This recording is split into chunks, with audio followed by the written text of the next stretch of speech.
So recently, in a kind of debate style slash talk between me and a few people on Twitter, I went ahead and I was talking about how basically the fundamentals of fighting games are pretty universal throughout a lot of basics when it comes to defense and offense. First of all, let's go to the original tweet. So the original tweet was about, if I can see the tweet.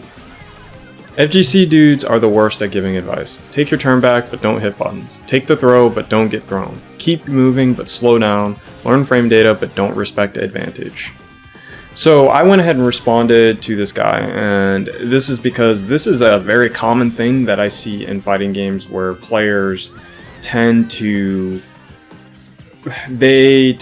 complicate the game a little bit more than really when it really needs to be complicated, especially for beginner players.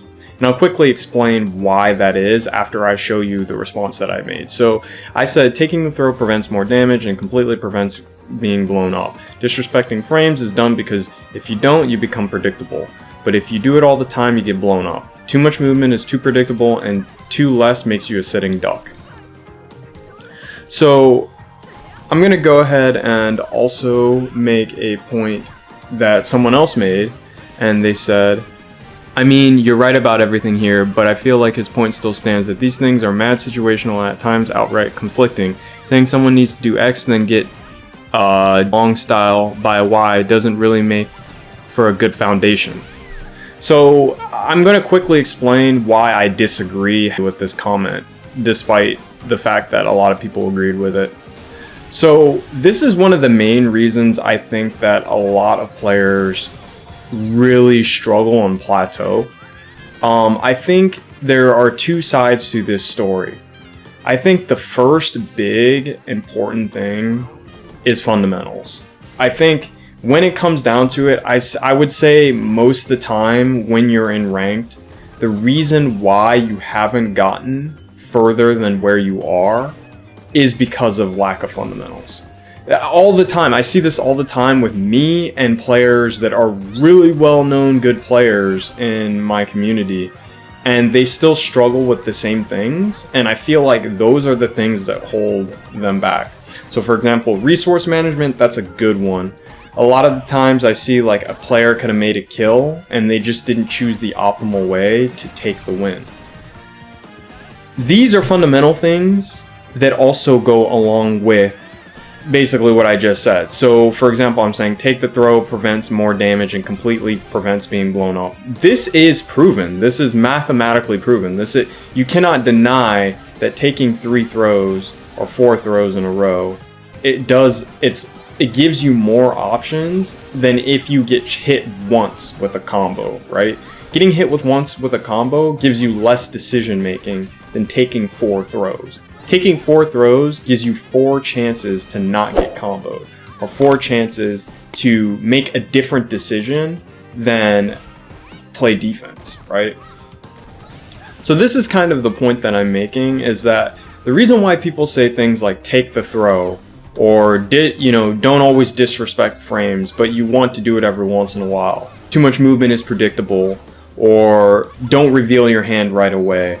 These things are universal throughout most fighting games, and the reason why they are is because they're fundamentals that prevent you from making bad decisions. Yes, they're statically, right? They're not going to be the ultimate solution to every single problem in every fighting game. Like every single situation you get in is not going to guarantee you out with these fundamental things. Sometimes you're going to have to break fundamentals to win. That's just a thing throughout every game. Like it's not even related to fighting games, anything. Every game is going to have exceptions where you need to make a better decision based off of the information that you've been handed. This doesn't make you a better player because, in my personal opinion, again, this is all opinions, overloading yourself with information, okay, well, alright, so sometimes I have to take the throw, sometimes I have to not take the throw, doesn't really help you get better because there's no foundation to build your your strategy off of. Now you're literally just gambling, because as far as you're concerned, well, you know, he could throw me here, or maybe he won't throw me here, so I'm just not going to block. You know, now you're like legit gambling. Like, sometimes he'll throw me, sometimes he won't. I'll just have to read when he does it.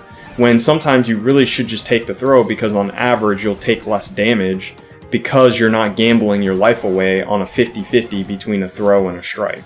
That is just a quick example of why fundamentals matter and why I disagree with this statement. Because yes, there are times where, yes, you're going to get blown up trying to use fundamentals to win.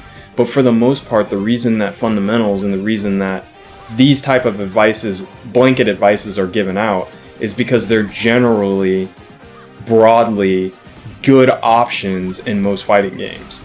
So I had another person also tell me how like some throws lead to combos. Again, it goes back to exactly what I'm saying. Like, most games, taking the throw is the better option than getting launched by a strike. Yes, there are exceptions. There will always be exceptions. There are exceptions in every game. Like, it's not just this game. There are exceptions in every game. Shooter, every game. You know, MMORPG, like, all of them have exceptions. There's a reason fundamentals exist, right? And for someone to say that, well, you know, this can happen here and you need to watch out for it, I understand that.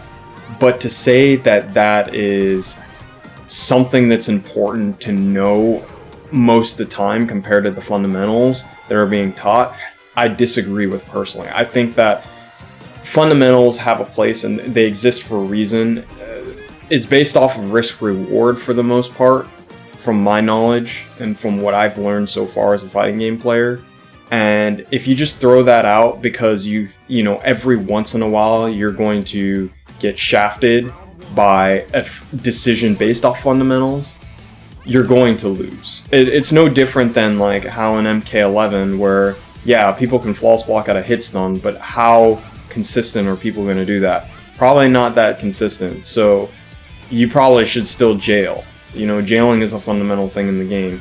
You probably should still jail. That doesn't mean you shouldn't mix up 7 frame higher between your 11 frame mid. I'm not saying that. No one is saying that. Everyone knows that yes, in a vacuum, things are going to change in the game.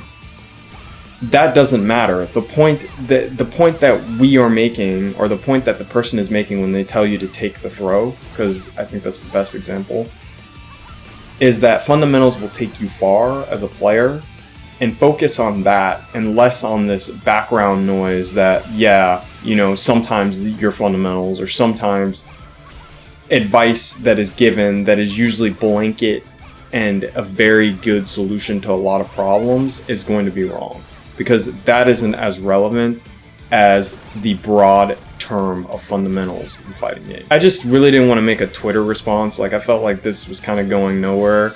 Sometimes I feel like these responses are more of, they're not meant for constructive criticism. They're just kind of meant for, you know, just to kind of get like feelings out. So I just figured like this would be an easier way, because then now like people can just see this video and then like form their own opinions on what they think. Because as far as I'm concerned, this for the most part is a basic thing that I feel like I understand very well, and I've listened to the other side. I just wanted to go ahead and give a long-winded response so people can kind of understand where I'm coming from. So anyway, I'll see you guys later. Have fun playing MK11 and fighting games.